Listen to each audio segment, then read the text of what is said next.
Hello, my fellow nerds, and thanks again for watching another episode of Nerd Boy Gaming. I am Nerdboy81. I have decided to do something crazy, something big. And probably even crazier is that I'm going to bring you guys along on this journey. And why that is so crazy is because I have no idea what I'm doing.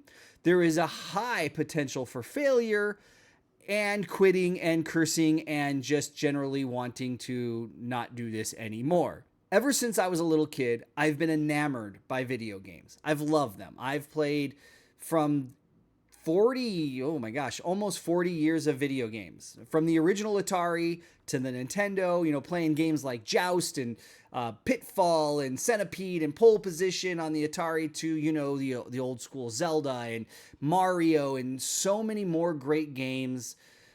And over the years, I've just fallen in love with gaming. I've always had this desire to create my own video game.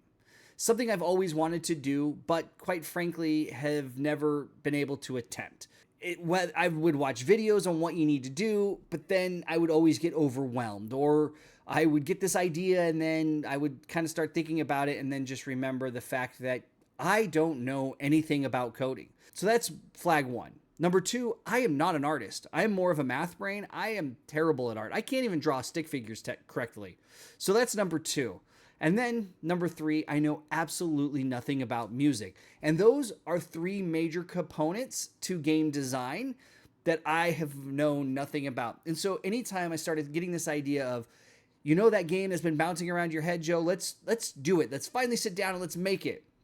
And then I watch a video or two and I'm like, yeah, Joe, what do you think? You can't do that. You don't even know how to code. Where are you going to even start? So I've never been able to do it. But the other day, I was watching an interview with Sam Altman, the creator of OpenAI. And he was talking about GPT-5 and how amazing it is and how it's going to create software in the future. And that's really what it's going to be doing extremely well is coding. Oh man, I was worried for a second about kids missing the struggle of learning to program in this sort of Stone Age way. And now I'm just thrilled for them because the way that people will be able to create with these new tools, the speed with which you can sort of bring ideas to life. And then you've got Elon Musk constantly posting about how much better Grok is than OpenAI. And it just came to me. This little nugget, this little seed got planted in my head. Maybe I don't need to know how to code. Maybe I can utilize these AI tools that exist today to do the lifting while I focus on the game design. And so I picked up my phone and I asked one simple question. Can you help me design my video game? It might have been a little bit more complex than that, but I basically asked it, could you help me design my video game? And of course it came back and said, yes. And with that, the idea was now cemented in my mind that I was going to create this video game that has been bouncing around my head for probably 20 plus years that I've always wanted to develop, but have never had the skills to do. And I've decided I was going to bring on Chet. Chet is going to be my partner in this. And he is going to help me do all the heavy lifting and all the coding. And so I told Chet, let's do this. And I listed down from the top to the bottom the game I wanted to create. All the mechanics, all the things that I've been thinking about for the years. And I just put this long prompt in and said, this is what I want it to be. Can you do this? And where do we start? So it obviously said the first thing you need to do is pick out an engine. I know absolutely nothing. So after some bickering back and forth between Chet and I, we landed on Unity. So I decided I'm going to build my game in Unity. And now with the game that we're going to build, a little bit different than what I originally anticipated. I was going to build a 3D game in Unreal Engine once upon a time in my head, but obviously I know that I've got to put this into scope of what I can accomplish. And so I've decided I'm going to build a 2D top-down pixel pirate game. Right now it's going with the code name Pixel Pirate, which unfortunately somebody has a Pixel Pirate on Steam, so I'm going to have to change the name. That's a whole nother story. We'll get to that later. But Chet and I sat down and said, okay, this is what we want to do. Now, Chet is really good at these high-level concepts and just drilling down all, gave me 20 different things we need to do. But I'm like, look, Chet, we've got to take this in pieces. We've got to start here so that we can grow to there. My idea would be to No Man's Sky it essentially. Let's get some of the mechanics and the basics down, and then we could add on to the game as we get better and understand the tools and understand what we need to do. And, so let's slice it down into these mini pies and slowly build out this world. And so with that, I decided the first portion of this game that we're going to build is the open ocean, is what I'm calling it. Essentially, it's where you're going to explore from island to island, which hopefully one day you'll be able to land on these islands and explore them. You'll be able to run from pirate ships and fight pirate ships, and maybe one day do some fishing and all this other things I have in mind. But we needed to really define this small slice of the game, which was the mechanics of the open ocean. And so I began. And I opened up my first project in Unity. After about 8 hours of work, which is for me about 3 days of kind of grinding this out, 8 to 10 hours, what we have is an ocean. It's ugly. Don't get me. I know it's ugly. I'm not impressed by it. I've got a lot of plans for the ocean. This is just the beginning. We've got an ocean. I've got a ship that can sail that ocean. I've got points of interest that eventually I'm really hoping will be places you will be able to land on and explore. We've got various points of interest that are right now procedurally placed into the world. We've got enemy ships that roam the seas and also do collision detection. We also have trader ships that eventually will go from trading port to trading port that don't really pose a threat, but will be something for your pirate to go after.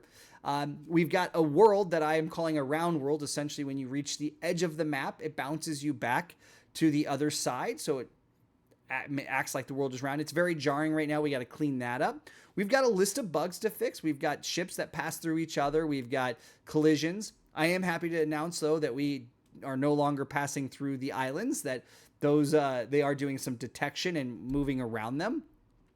We also, just as of last night, are able to shoot the cannons out of the left and right side of the ship, although they don't do anything and they just kind of go out into the nothing. I did turn off gravity so they don't just float up and down, which is fun.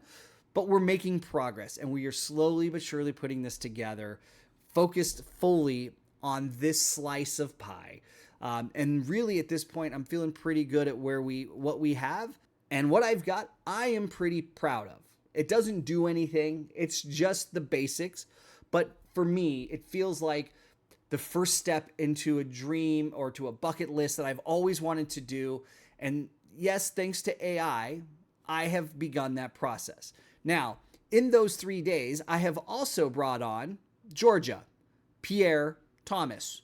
Georgia is also going to help me, and she is going to be part of my game design. And that's where I've been throwing ideas at Georgia and saying, what do you think about this? How could this mechanic is? We've discussed the story, the lore, what would happen, the end game, how we could create this crazy universe if I could ever get the coding. And so between Georgia and Chet, who are working together, they communicate. They don't really communicate, but they reference each other. And we are now building this game. And so with Georgia helping with the game design and Chet helping with the programming, this is where we are.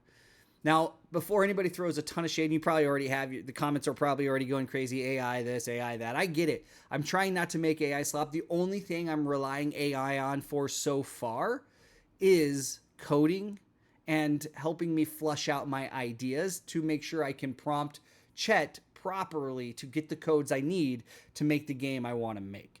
I will tell you, I have reached out to a couple humans. One that I know that is an artist who hopefully is going to be able to help maybe with some of the art. And I did talk to a friend of mine who does do music, who could potentially help with the composing. We'll see if we ever get to that point. But part of doing this is to keep me accountable to this project. I'm excited. I wanted to share it with you. I've showed some screenshots throughout the process of what it's taken. And in my note here, I guess what I'm trying to say, I'm on a journey. This is step one.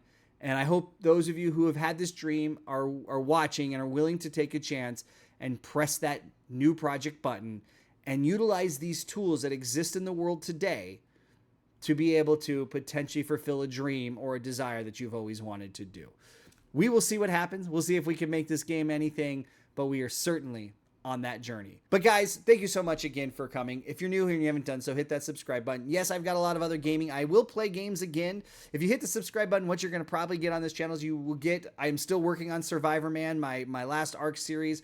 That will be coming. We've decided to take some time to play it all the way out, and then we are going to edit them and then release them all together so that they'll be out every couple days. So that is still coming.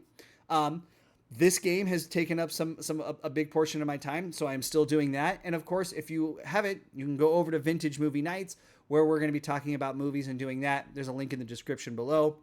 I've got that going. So there's a lot of little projects going. There will be more games, but right now, this desire and dream to make a game has really just got its claws in me, and I am fully focused on trying to, at least at a minimum, make a playable ocean with a fun mechanic, to see if from there I can expand it into what I'm hoping will be a Stardew Valley-esque pirate game with dungeons and ruins and artifacts and exploration, with some upgrading and crafting and a lot of fun things. But right now, my focus is here. When the game is this big, I really want to focus here and get bigger as I go. So guys, hopefully this journey will continue, and we'll have a lot of fun and a lot of things to share as we go forward. Hit that subscribe button, follow along. We really do appreciate it. Until next time, have a great day.